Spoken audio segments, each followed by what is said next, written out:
Kalau yang berkaitan dengan teknik untuk meng-apply yang berkaitan dengan sekolah ke luar negerinya, proses-proses pembelajarannya, saya pikir sudah Dr. Khairul, mungkin Dr. Firas sudah tadi ya, Dr. Firas, kemudian Prof. Delpak, Dr. Triyono Sundoro sudah. Saya hanya ingin menyampaikan sebuah pemikiran saja. Ya, kita ini kan saat ini di Universitas Airlangga itu di ranking dunia, kita itu 465, mungkin sekitar ratusan ribu universitas atau perguruan tinggi. Ya. Ini menunjukkan bahwa sebenarnya posisi kita ini sudah bagus. Tetapi apakah kita ini masih bercita-cita untuk meningkatkan? Apalagi untuk ranking yang bidang medicine pun by subject itu masih 551 sampai 600. Kita ini tidak akan bisa menaikkan, ya, tidak akan bisa meningkatkan lebih jauh lagi kalau tidak, yang pertama, sumber daya manusia kita, salah satunya dosen, staf, itu tidak mempunyai suatu kemampuan yang bisa berbicara di tingkat internasional. Ya. Kalau kita mendatangkan adjunct profesor pun, ya kita seharusnya para guru besar kita ya bisa berbicara di center-center di luar negeri. Mudahnya mungkin begitu. Nah, untuk kita bisa mencapai ke sana, salah satu hal yang paling strategis adalah bagaimana kita mengambil PhD dari luar. Bukan berarti meniadakan arti sekolah S3 di Indonesia, tidak. Sekali-kali tidak. Tetapi kalau kita berbicara atau sekolah di luar negeri, tentu saat itu networking-nya itu sudah terbentuk. Networking di mana kita sekolah tersebut, katakanlah Dr. Khairul di Groningen. Saya yakin Dr. Khairul itu punya guru-gurunya kenal, profesornya sana kenal, sehingga kalau kita mau yang berkaitan dengan internasional, kita sudah tinggal menghubungi Dr. Khairul saja, tolong dihubungkan dengan Groningen, kita punya rencana ABCD ini. Belum lagi dengan mungkin teman-teman kita saat sekolah di luar negeri itu berasal dari lain negara. Nah, di sanalah yang akhirnya kita bisa membuat sebuah kolaborasi. Itu pentingnya. Selain mungkin yang sudah pernah disampaikan oleh Dr. Triyono, Prof. Delpak, atau mungkin Dr. Firas, kalau sudah berbicara Dr. Firas, apa? Yaitu situasi proses lingkungan untuk belajar ilmu pengetahuan itu kita mungkin masih beda, gitu ya. Ya ini yang akhirnya kultur belajarnya ini mungkin agak sedikit beda.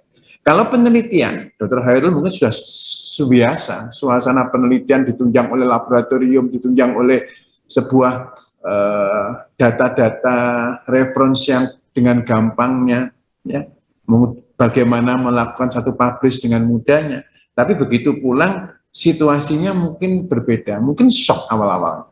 Ya, justru yang begini ini yang jangan sampai orang-orang yang dari belajar luar negeri ini ikut kembali ke arus yang lama. Justru orang-orang yang belajar inilah yang di luar negeri membuat semacam agent of change, agent perubahan. Mereka terus merubah kultur yang di FK UNER ini yang mungkin masih ketinggalan harus dipacu untuk bisa sama dengan yang tempat di luar negeri. Ini yang akhirnya saya mempunyai pemikiran bahwa kalau kita ingin berbicara 10 tahun lagi, kita sudah harus mendapatkan dosen-dosen kita bergelar PhD dari luar negeri tentunya, itu mencapai 30%. Ini nanti kita lihat bagaimana sih ini targetnya. Ya. Nah, kita ini, salah satu acara ini pun kita ingin mendorong calon dosen, adik-adik yang masih dokter muda, ya, adik-adik yang baru lulus, mungkin masih internship, atau mereka-mereka yang mungkin belum spesialisasi, bahkan setelah spesialisasi pun nggak ada masalah. Bapak Warek ID kita, internasionalisasi digital dan informasi, Dr. Miftah, itu pun setelah selesai spesialisasi penyakit dalamnya baru menempuh di OITA. Ya. Jadi mereka itu diharapkan setelah sekolah itu kembali ke Indonesia untuk membangun FK UNER. memiliki pemikiran yang lebih kritis untuk melakukan penelitian-penelitian yang inovatif, memiliki networking, tadi sudah saya sampaikan, untuk melakukan berbagai kolaborasi, riset, program double degree, fellowship, dan sebagainya. Jadi sehingga target FK UNER ke depan ada 30 dosen bergelar PhD, ya, yang sampai saat ini memiliki 16 dosen yang berpendidikan S3 dari luar, kita 16. Ini harus kita tambah lagi. Berapa sih 30% dari kita yang 400, ya berarti 120. Akselerasi inilah yang harus kita lakukan dengan berbagai macam cara, termasuk acara pada pagi sampai siang hari ini pun juga tujuannya adalah sama. Kita ingin mendorong. Tadi sambil saya mengikuti acara pelantikan guru besar, Prof. Yang, dekan dari China Medical University, mengingatkan kembali, ayo lecturer mana yang masih mempunyai keinginan untuk berangkat. Akhirnya saya tidak tahu itu di acara ini apa tidak, Dr. Anissa yang sedang internship diminta untuk segera melakukan pengisian, ya, aplikasinya untuk mengisi secara lengkap. Itu kita ingatkan, ya. Karena di CMU kita sudah ada 3 yang tahun 2021 saya kepinginnya dan didukung oleh dekannya CMU Prof. Yang untuk ada 3 lagi di tahun 2022. Tahun 2023 ada 3 lagi, bahkan lebih, alhamdulillah. Untuk mencapai 30% ini kita akan bisa mewarnai FK UNER untuk terbang lebih jauh lagi. Nah, upaya FK untuk meningkatkan dosen yang menempuh S3 memberikan rector scholarship bagi dosen yang menempuh S3. Ini ya sifatnya bantuan, ya, tidak bisa full. Ini Dr. Firas yang di Groningen insya Allah sudah mendapatkan rector scholarship ini, menjalin kerjasama dengan kampus-kampus luar negeri. Nah, ini dengan OITA University ini sudah digalang oleh Dr. Miftah, dan sudah ada yang kembali yang sekarang sekolah di bedah dan penyakit dalam, Dr. Dohan, Dr. Langgeng, ya. Terus kemudian masih ada di sana Dr. Kartika, Dr. Asri, Dr. Riki, dan mungkin sudah ada yang mau berangkat lagi, 2 atau 3 lagi. Dan ini terus kita tambah. CMU selalu ada, OITA selalu ada, Groningen setelah Dr. Khairul, ada Dr. Firas, ya. Kita kepinginnya lagi, nanti ada lagi, ya. Kemudian di Manchester University itu juga yang di bawahnya Prof. Delbak, kita ingin ada juga yang menempuh di sana. Osaka, Kobe, ini selalu ada tes-tes dan sebagainya. Yang Dr. Firman di Utendo, ya, Utendo juga ada, ya. Jadi kita harapkan kerjasama. Nah, ini sudah saya sampaikan, China Medical University ada 3 orang dosen, 1 orang dosen akan berangkat di 2021. Mudah-mudahan masih ada 2 lagi yang Dr. Anissa nanti segera akan melakukan pengisian aplikasinya. Jika adik-adik ada yang mendengar ini dan tertarik, monggo bisa menghubungi Dr. Anet, bisa menghubungi Dr. Khairul, nanti akan saya berikan rekomendasinya. OITA, ya, 4 mahasiswa S3 yang melakukan double degree, ini kita juga ada program double degree. Ini biayanya kita hanya membayar biaya yang ada di UNER saja, otomatis sudah masuk di OITA University. Jadi yang di S3 kita itu ada yang program reguler dan program yang double degree dengan OITA. 5 dosen muda yang telah menyelesaikan S3 di OITA, ya, ini Dr. Asri, Kartika, Riki, dan Langgeng Dohan. Yang sudah selesai balik adalah Langgeng dan Dohan. Kartika ini postdoc-nya diminta di sana, Asri pun juga mungkin hampir selesai, Riki yang mungkin masih ada 1 tahun atau 2 tahun. Nah, di Groningen ada Dr. Firas, ya. Jadi Dr. Firman, Jutendo pun juga dengan Kobe, ada Dr. Maulana, Kristanti, University of Western Australia dari Paal, dan University of Washington, Dr. Ivan dari Public Health. Beliau-beliau ini saya harapkan juga akan mengkader adik-adiknya untuk ada yang melanjutkan di sana. Soal pembiayaan kita pikirkan bersama, apakah dari scholarship Rektor UNER atau mungkin juga dari universitas-universitas tersebut, pemerintahan Jepang, nanti kita upayakan bersama, termasuk LPDP. Ya. Ini adalah menjadikan alumni FK UNER atau WNI yang berkarya di luar negeri sebagai menjadi internasional staff. Nah, ini kita juga merekrut, ya. Ada Prof. Delbak yang asli lulusan kita, tadi sudah bicara, ya. Kita juga menjadikan beliau sebagai konsultan di bidang sains, ya. Dr. Fadil Ahsan pun juga demikian. Dr. Bram Putra ini selalu memberikan materi-materi di public health, juga materi-materi yang berkaitan dengan apa, Dr. Eti, pembekalan untuk saat dokter mau dilantik itu Dr. Bram ini selalu bekerja, orang Surabaya ini, orang Surabaya. Ya. Baik, itu yang bisa saya sampaikan sebagai pemikiran kami yang ada di Dekanat untuk bagaimana ke depannya mau kemana FK UNER ini, kita harapkan demikian. Saya berharap bahwa adik-adik yang masih muda-muda mempunyai cita-cita untuk bisa melanjutkan studi ke luar negeri seperti Dr. Hairul, ya, Prof. Delva, dan yang lain-lain. Dr. Satria juga begitu, yang menemukan vaksin oral untuk TB. Beliau tidak segera kembali ke Surabaya, tetapi melanjutkan spesialis anak di UK. Di kota mana saya tidak, tapi saya sempat berkomunikasi dengan beliau. Demikian Dr. Eti, waktu saya kembalikan ke Dr. Eti, lebih kurang mohon maaf. Akhir kalam, wassalamualaikum warahmatullahi wabarakatuh. Waalaikumsalam warahmatullahi wabarakatuh. Matur nuwun sekali Bapak Dekan atas paparan yang telah disampaikan, dan ini sepertinya sangat memancing motivasi para teman-teman yang hadir di sini ya Prof G. Mungkin juga teman-teman yang berminat untuk menjadi staf di Fakultas Kedokteran UNER, barangkali nanti mereka akan menanyakan prosedur apa yang harus dilakukan kalau mereka ingin sekolah S3 di luar negeri. Baik teman-teman, mungkin ada yang akan ditanyakan baik kepada Dr. Khairul maupun Bapak Dekan, kami persilakan. Mungkin ini saya ingin memberikan pertanyaan Dr. Rekti dari salah satu peserta yang ikut dalam acara webinar pada siang hari ini. Di sini kepada Dr. Hairul Purba terlebih dahulu. Pertanyaannya adalah, apakah nanti ketika kita sudah lulus menjadi seorang GP lebih direkomendasikannya apakah harus ke PhD dulu atau ke master terlebih dahulu berdasarkan pengalaman dari Dr. Hairul Purba?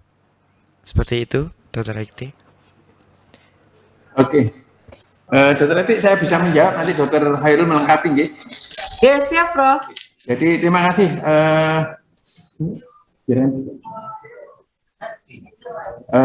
Mohon maaf. Jadi tergantung dari center tersebut. Ada center-center tertentu yang mengharuskan harus master degree dulu. Tetapi ada yang mereka bisa menganggap bahwa pendidikan FK UNER sampai dokter ini sudah dianggap selevel master sehingga mereka bisa langsung menempuh PhD-nya, ada seperti OITA, CMU itu langsung. Jadi lulusan kita itu sudah dianggap sebagai S2 dan tidak perlu menempuh master lagi. Tetapi ada beberapa, di Jepang pun juga ada yang mereka harus mengambil master terlebih dahulu. Mungkin di UK pun juga demikian, harus master dulu, baru setelah itu baru PhD-nya. Nah, adik-adik jangan khawatir. Jadi kalau adik-adik nanti mendapatkan sekolah dan itu berdasar dari rekomendasi-rekomendasi kita, nanti termasuk saya rekomendasikan selama sekolah itu akan kita rekrut menjadi staff. Ya tentu akan mengalami seleksi dulu ya. Seleksi dulu. Jadi kayak Dr. Firas itu diangkat sebagai staf itu saat sudah berada di Groningen, ya. Istrinya, beliaunya mau berangkat juga sudah diangkat menjadi dosen kita, ya. Jadi demikian Dr. Asri memang sudah dosen. Di saat di sana Dr. Asri, Dr. Kartika itu saat belajar di OITA itu sudah kita angkat menjadi dosen. Jadi kita pun juga tidak mau kehilangan anak-anak terbaik kita, ya, anak-anak terbaik dari FK UNER yang sudah sekolah nanti tiba-tiba pulang-pulang nggak di FK UNER, nanti kami rugi, ya. Jadi itu tujuan kami. Itu mungkin Dr. Hairul melengkapi. Saya mohon izin ya, Dr. Eti ya. Iya, Prof. Matur nuwun sangat, Prof. Nanti kalau ada hal-hal yang ingin ditanyakan bisa langsung ya. Ini ada Dr. Rizka juga siap sekolah loh, Prof. Rizka ada Dr. Rizka, Prof, sudah siap sekolah ini, Prof. Iya. Berarti kan objin ya, Rizka? Maret ujian objin, Prof. Mau langsung September, ya, Prof. Maret ujian sekarang objin, insya Allah. Dr. Ersa. Nanti, Prof. Ya, Prof, izin melanjutkan pertanyaan, Prof. Monggo, silakan. Untuk yang tadi kan dari Prof dikatakan dari UK, di UK atau di Eropa itu ada beberapa yang harus master dulu. Untuk master dari kita, master kedokteran klinik itu apakah diakui nggih, Prof? Di luar. Mungkin Dokter Hairul yang bisa jawab ini. Mungkin Dokter Hairul ini. Monggo silakan Dokter Hairul. Ya, Dr. Rizka, terima kasih. Terima kasih, Prof. Ya, pada dasarnya kalau sudah ada rekognisi ya, master, lagi Universitas Erlangga, salah sudah bisa dok untuk apply ke arah ini ya, ke PhD-nya. Karena ini kan sudah master ini ya, MCAT Clean ya itu ya. Ya, itu kalau sudah mendapatkan ijazah S2 IKK, Magister Kesehatan Klinik ya, kedokteran klinik, betul. Betul, apalagi Universitas Erlangga ya, sudah recognition. Ya, bisa dok untuk di apply untuk PhD-nya. Sangat bisa. Antonon, nanti ya, Dokter Rizka bisa punya pilihan mau ke CMU nututi Dokter Ersa atau nanti minta jalur lewat Dokter Khairul ini ke Groningen. Silakan. Baik, Mantenuan Bapak Dekan dan Dokter Khairul atas pertanyaan dari Dokter Rizka. Teman-teman, apakah masih ada pertanyaan lain? Cik Masur, masih ada pertanyaan enggak ya? Masih ada satu lagi dokter untuk Dokter Hairul. Ini terkait pengalamannya Dokter Hairul di Universitas Groningen. Menurut Dokter Hairul tersendiri, apa saja yang didapatkan oleh Dokter Hairul ketika melanjutkan di Universitas Groningen itu sendiri, dokter? Seperti itu. Karena ini ada beberapa peserta yang sepertinya ingin punya tujuan ke Groningen, seperti itu, dokter. Sehingga punya gambaran kedepannya bisa lebih dikuatkan lagi untuk dari teman-teman peserta untuk mengikuti jejak Dr. Hairul ke Universitas Groningen, seperti itu. Siap. Bagus, Cik. Silakan Dr. Hairul. Terima kasih, Dr. Edi. Kalau apa yang didapatkan banyak sekali, ya. Pengalaman pribadi juga yang sangat berharga ya, terutama ya kita tidak sendirian di sana ya. Banyak sekali komunitas yang sangat berbeda-beda. Kita bisa menghargai orang lain itu kita bisa paham dan kita bisa memahami perbedaan iklim yang sangat ekstrim. Itu bagaimana kita mengadaptasi diri ya. Kalau Anda bersama keluarga juga akan lebih kompleks lagi ya yang Anda dapatkan lebih banyak. Untuk akademik banyak sekali ya, supportnya cukup luar biasa. Kalau negara-negara Eropa Anda bisa mengambil kursus-kursus di luar Belanda ya. Jadi kalau atas approval atau persetujuan dari profesornya, kita bisa mengambil kursus-kursus yang relevan terkait dengan penelitian kita ke luar negeri, terutama di Eropa ya. Dan konferensinya itu cukup luar biasa, cukup banyak.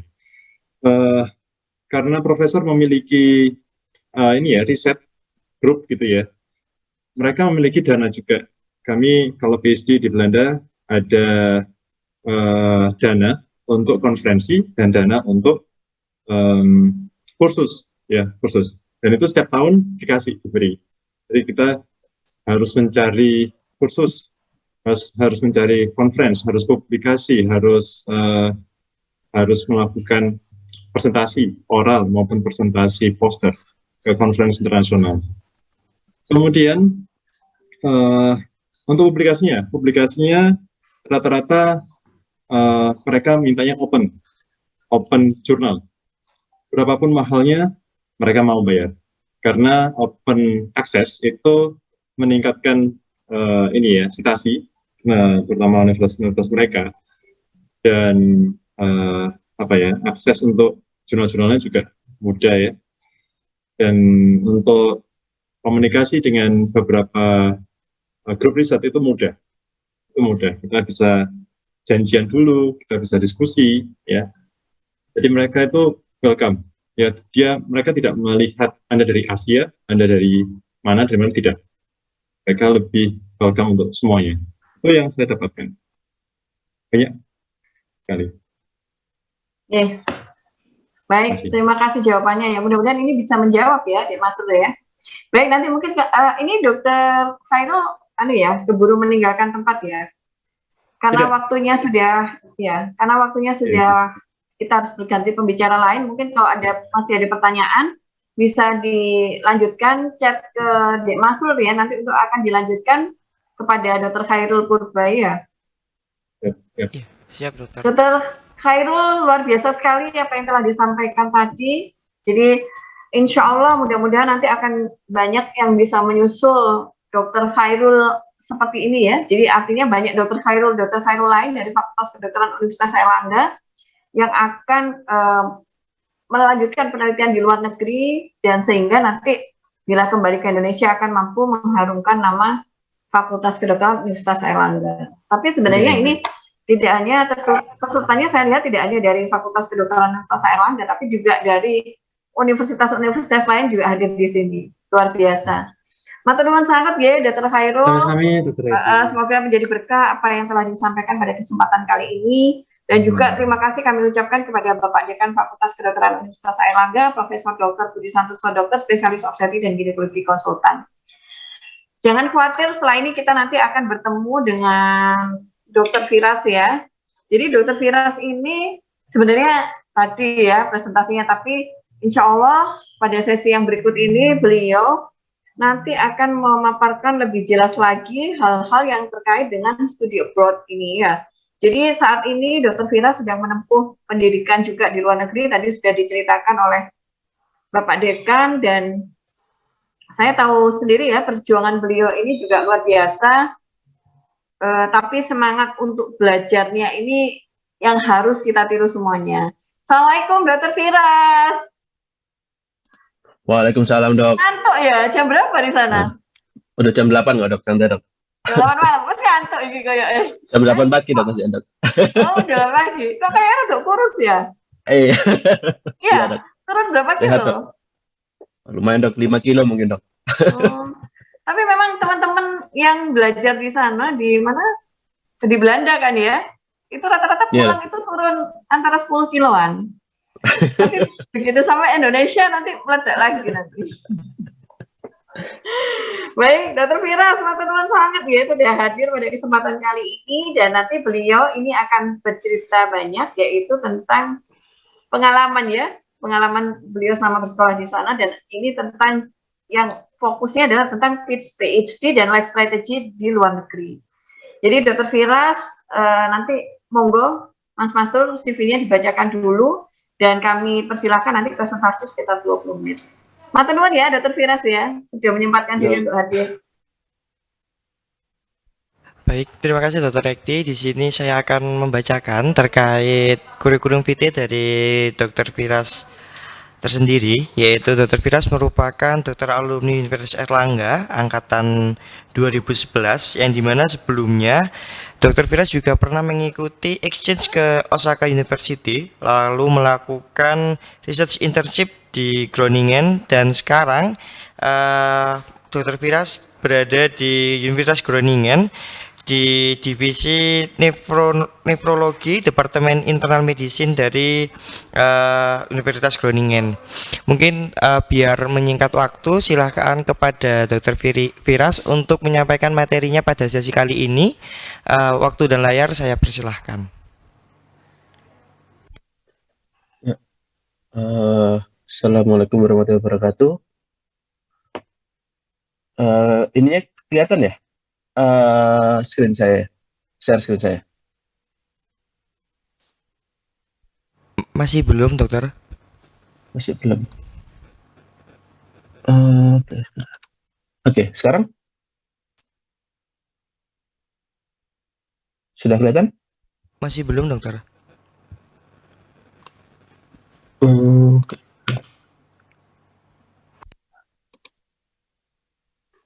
kelihatan ini. Iya, dok, Belum ada yang bergerak. Ya, dokter. Masih belum terlihat. Oke. Sekarang terkendala seperti ini. Sekarang belum kelihatan juga ya? Sudah terlihat, dok. Sudah. Oke. Coba ya saya gerakkan ya. Berubah? Sudah, dokter. Ke slide selanjutnya. Sudah berubah. Oke, ya. Ya, mungkin karena tadi sudah dibedakan pengalaman luar negeri saya selain ke Osaka juga mungkin saya tambahkan saya juga pernah coba merasakan bagaimana hidup di Perancis, kota yang katanya negara yang katanya indah tapi ternyata sangat tidak menyenangkan. Jadi saya tidak menyarankan untuk mengambil studi di sana. Oke. Jadi saya diminta untuk bicara terkait page PhD dan juga life strategy. Page PhD sendiri bukan pengalaman dari saya, tapi pengalaman dari istri saya. Kebetulan bisa mendapatkan posisi PhD tanpa perlu repot-repot dengan urusan finansial dan lain sebagainya. Dan mungkin sebelumnya saya perlu memberikan ini ya, pertanyaan ya, PhD itu apakah sebuah pekerjaan apa sebuah jenjang? Kalau pengalaman dari dulu mindset saya ketika di Indonesia, PhD itu adalah sebuah jenjang pendidikan ya. Kalau kita lihat di Indonesia, jenjang pendidikan itu ya memang dari S1, S2, lalu S3. Dan ada dua jenjang pendidikan, yaitu proses keilmuan dan proses keahlian. Di mana kalau kita sebagai dokter, kita juga ada proses keahlian, yaitu profesi dan spesialis.